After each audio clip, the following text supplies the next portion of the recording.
What's up everyone on the internet? Thank you for making this video part of Sucks I upload this one for you guys because this video we'll be taking a look at an anime that was surprisingly good even though it has some questionable scenes, and that'll be Monster Girl Doctor. Okay, before we go any further, for any of my longtime viewers, yes, I do remember that I did make a Monster Girl Doctor video back in 2020 where I talked about the show, and when I first watched this series, I thought it was pretty good. Shortly after I uploaded the video, I figured, you know what, it's already on YouTube, so I don't need this thing to take up so much space on my devices, so I cleared out all my files, and not 2 minutes later, somebody commented on the video saying that there was no audio. Talk about a big oopsie. So after I realized that I would have to reshoot and edit a video that I stupidly forgot to add the audio, I immediately dropped everything I had and took a long nap.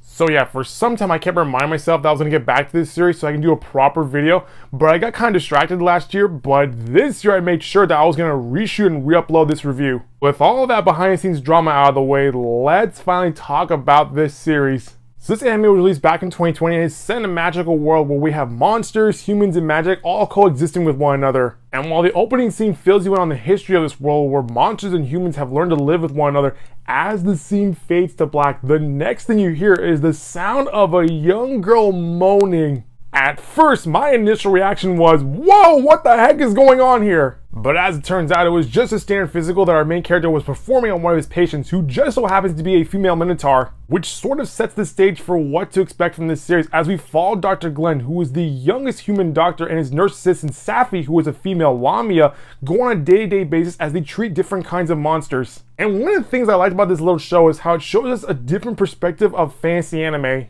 In most shows set in a magical world, the story tends to focus on an adventurer who goes on a hero's journey in order to prove his worth, while at the same time focusing mostly on the action and also throwing in some humor as well.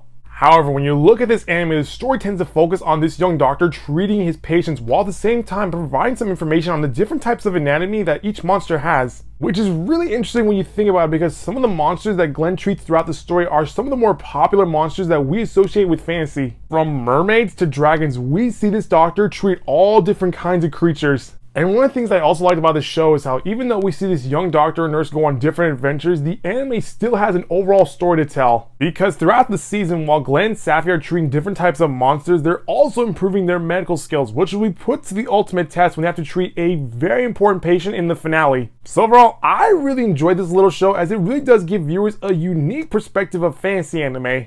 With that being said, that doesn't mean that this show is perfect. One of the main issues that this anime has is that it really does dance near the hentai line, because apparently even though Glenn is a monster doctor, most of the monsters that he treats just so happen to be girls. And some of the scenes where he's just casually doing a routine checkup, the girls have to make it all weird by acting all turned on by all this. Seriously, this anime is one tentacle away from becoming a straight up hentai where each of the girls that he treats now suddenly have the hots for him. Which is funny because by the end of the season, he unknowingly creates a harem of girls who just so happen to be every patient that he treated throughout the entire season. So while I enjoyed the medical aspect of this show as it sort of feels like the fancy version of The Good Doctor, there are still some times where this anime should be watched in private. Then again, I shouldn't be surprised given the title of this show is called Monster Girl Doctor, which sort of implies that there's going to be some anime girl shenanigans throughout the entire story. But despite all that, I still had fun with this anime. And with only 12 episodes, this show is really easy to binge through, which sort of makes me want to rewatch it again, because now that I think about it, the anime does pretty much have a closed ending that ties up all loose ends and makes sure that you do have a happy ending with no questions left unanswered. So overall, I enjoyed watching this anime as you do get a bit of everything from this little show. You not only get to learn about monster anatomy, but you also get to see some impressive world building throughout the entire season, while at the same time getting some lighthearted moments as well. And even though there are some questionable scenes that should be watched in private, you now have a legit excuse where if anybody walks in on you, you can simply say, oh, don't worry, he's a doctor.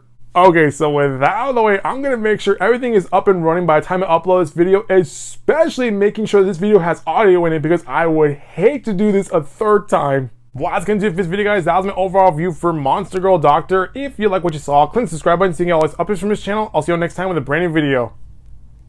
Bye-bye.